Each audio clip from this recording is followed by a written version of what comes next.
নমস্কার বন্ধুরা, মিম্পাস কুকিং হাউসে সবাইকে স্বাগতম।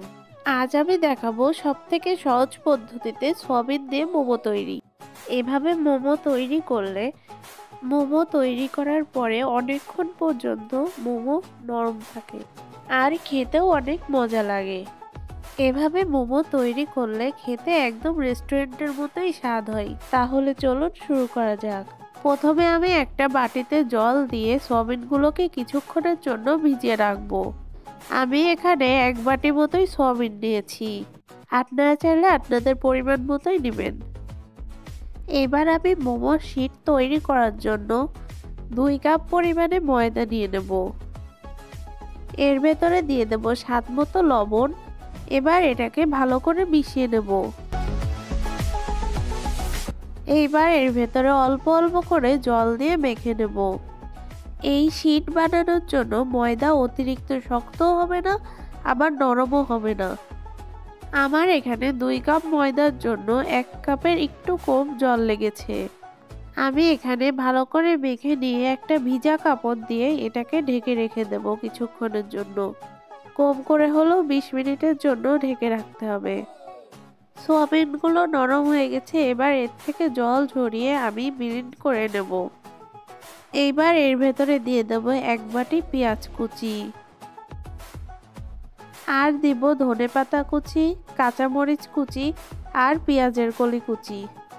এইবার এর ভেতরে দিয়ে দেব স্বাদ মতো লবণ, আর দেব চিনি, আর দিব হাফ চামচ শুকনো লঙ্কার গুঁড়ো, দিব গোলমরিচের গুঁড়ো, জিরের গুঁড়ো,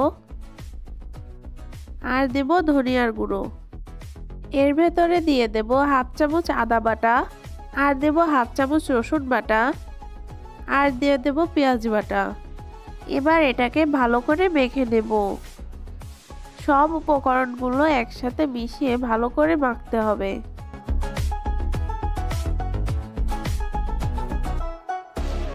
এইবার এখানে আমি দিয়ে দিচ্ছি 1 টেবিল চামচ সয়া সস। এর ভেতরে সয়া সস দিলে খেতে আরো বেশি মজা লাগে।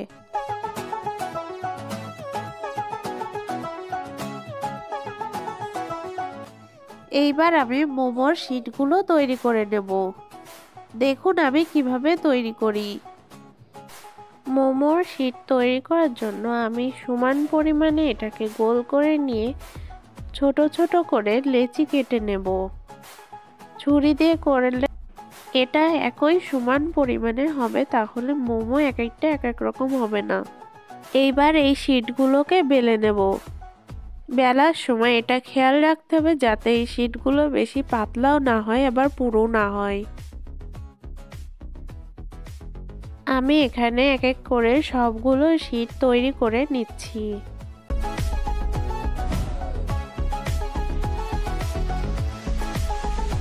আমার মোমোর শীট সবগুলো তৈরি করা হয়ে গেছে।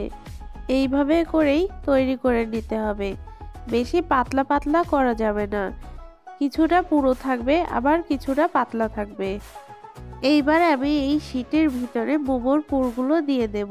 দেখুন আমি কিভাবে করি। আমি এখানে একটা মোমো তৈরি করে দেখিয়ে দিলাম। একইভাবে বাকিগুলো সবগুলো তৈরি করে নেব।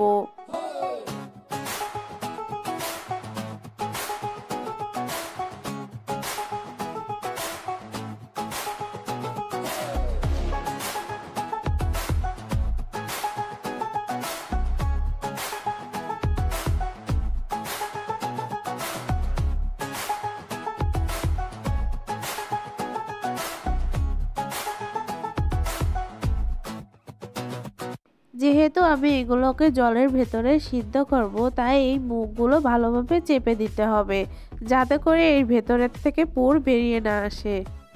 আমার সবগুলো মোমো তৈরি করা হয়ে গেছে। এবার এগুলোকে সিদ্ধ করে নেব। মোমোগুলো সিদ্ধ করার জন্য আমি একটা হাঁড়িতে জল ভালোভাবে ফুটিয়ে নিয়েছি। এইবার এর ভেতরে এক একটা করে মোমোগুলো ছেড়ে দেব। বেশিক্ষণ সিদ্ধ করব না, 5 থেকে 7 মিনিট সিদ্ধ করলেই আমার মোমোগুলো তৈরি হয়ে যাবে।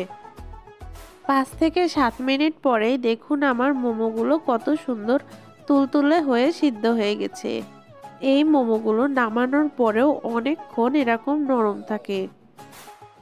এইবার আমি মোমোর জন্য সস তৈরি করব। একটা বাটিতে হাফ চামচ শুকনো লঙ্কার গুঁড়ো আর হাফ চামচ তিল দিয়ে এর ভেতরে 2 টেবিল চামচ রাইস অয়েল গরম করে দিয়ে দেব। এইবার এর ভেতরে দিয়ে দেব হাফ বাটি তেঁতুলের রস আর দেব স্বাদ মতো লবণ আর গোলমরিচের গুঁড়ো। এইটা আপনারা আপনাদের স্বাদ মতোই দিয়ে নেবেন। আমি এর ভেতরে আর 1 চা চামচ দিয়ে দেব সয়া সস। এটাও রেডি হয়ে গেল। দেখুন আমার মোমোগুলো অনেকটাই ঠান্ডা হয়ে গেছে, কিন্তু এখনো তুলতুলে ভাবেই রয়েছে, শক্ত হয়ে যায়নি। এইভাবে মোমোগুলো একবার বানিয়ে খেয়ে দেখুন কতটা মজা লাগে। আপনারা বাসায় অবশ্যই তৈরি করে আমাকে জানাবেন কেমন হয়েছে। বন্ধুরা, আমার ভিডিওটি যদি আপনাদের কাছে ভালো লেগে থাকে তাহলে প্লিজ লাইক, কমেন্ট, শেয়ার এবং সাবস্ক্রাইব করে দিবেন। আমার এই ভিডিওটি শেষ পর্যন্ত দেখার জন্য সকলকে অসংখ্য ধন্যবাদ।